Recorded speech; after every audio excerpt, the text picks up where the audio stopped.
A lot of these books try to sell people hopes and dreams. A lot of these books are trying to tell you to write down goals, use affirmations. To me, the books that I've read that gave me a lot of value was the books that actually told me that if you put your money in certain assets, it'll get you to the place you want to go. If you solve certain problems, it'll get you to a level of finance that you've never been at, because now you're giving value to the world. Books that try to tell you to quote affirmations and quote in the mirror that I'm gonna be rich. First of all, if you're not doing nothing to get rich, you're not gonna get rich. This video is brought to you by Money University. Grow your income to $1 million per year in 3 years by joining our one-on-one financial mentorship program. Click the link in the description to get started today.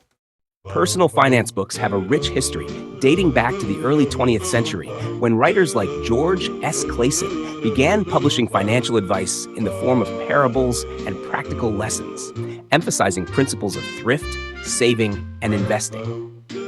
Throughout the century, the literature evolved alongside economic trends and societal changes, with the Great Depression prompting a surge in books offering strategies for surviving economic downturns, and post-World War II prosperity seeing an increase in books focusing on wealth accumulation and achieving the American dream.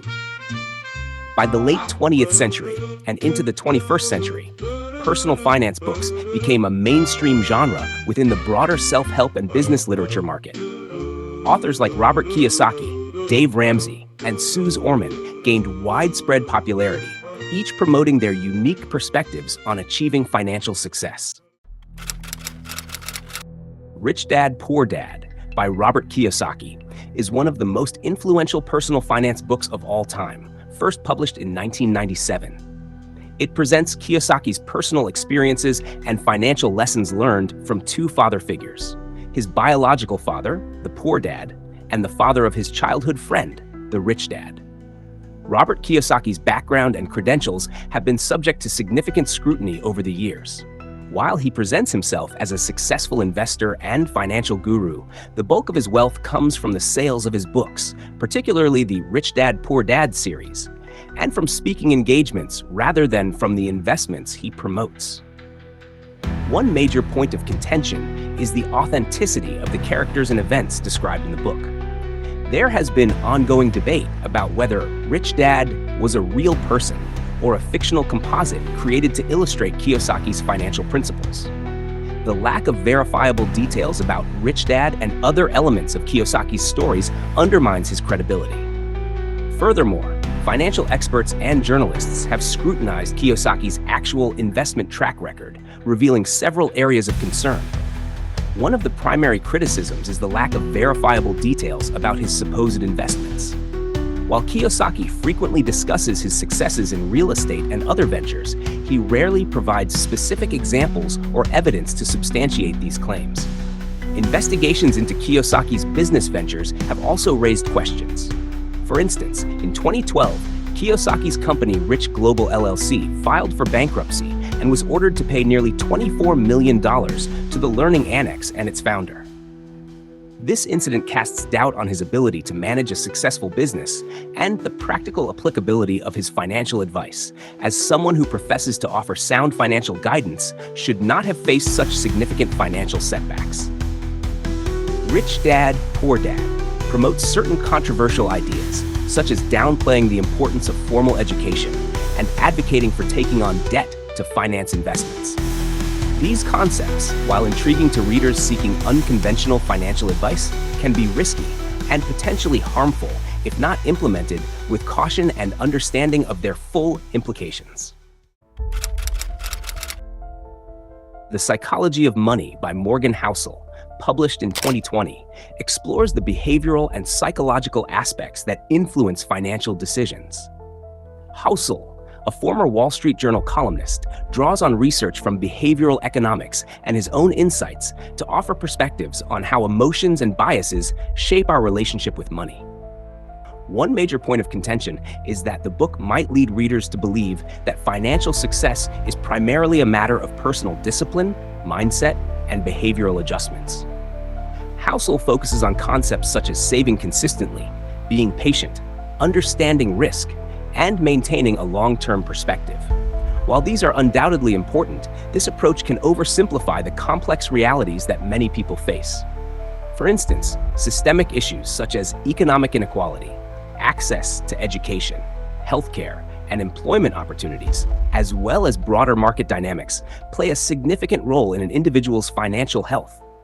Factors such as racial and gender discrimination, geographic disparities, and the availability of social safety nets can create substantial barriers that are not easily overcome by behavioral changes alone. By not addressing these systemic factors in detail, the book might give an incomplete picture of what it takes to achieve financial stability and success.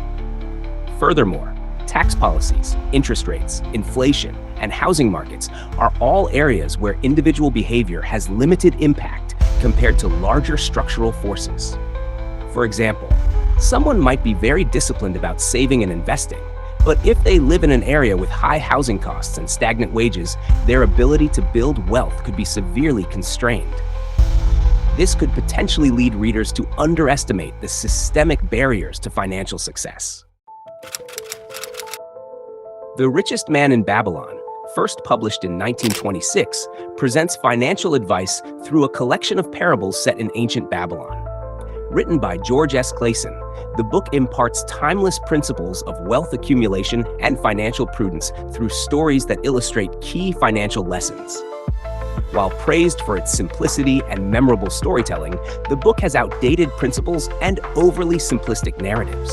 The financial strategies presented, such as saving a portion of income and investing wisely, may not fully align with modern economic realities and complexities.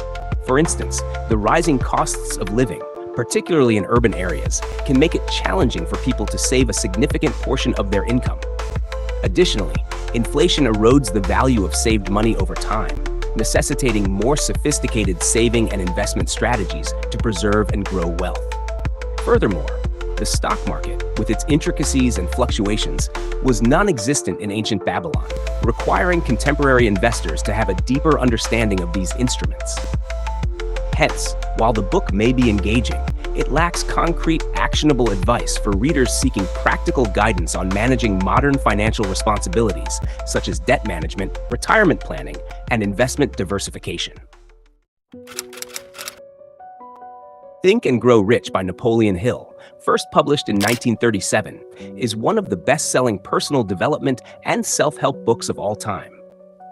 Hill synthesized principles of success from interviews with over 500 successful individuals, including Henry Ford, Thomas Edison, and Andrew Carnegie.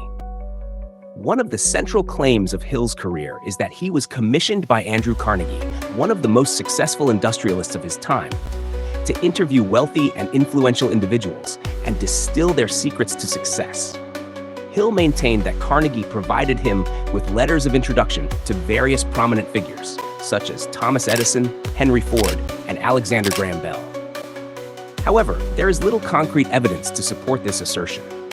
No verifiable records exist that confirm Hill's supposed close relationship with Carnegie.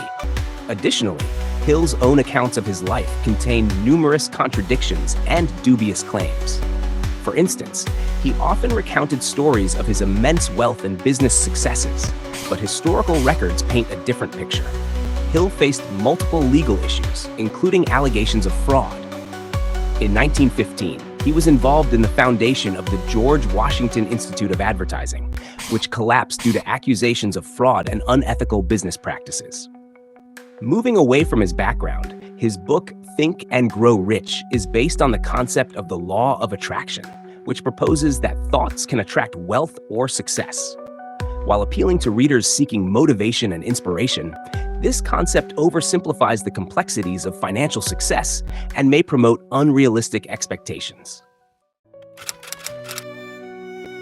While personal finance books can provide valuable insights and motivation, they should be viewed as one part of a comprehensive approach to financial literacy and planning. By combining theoretical knowledge with practical application and professional guidance, readers can navigate the complexities of personal finance more effectively. Let us know what video you'd like to see next. Comment below with your suggestions, and the idea with the most likes in the comment section will be produced.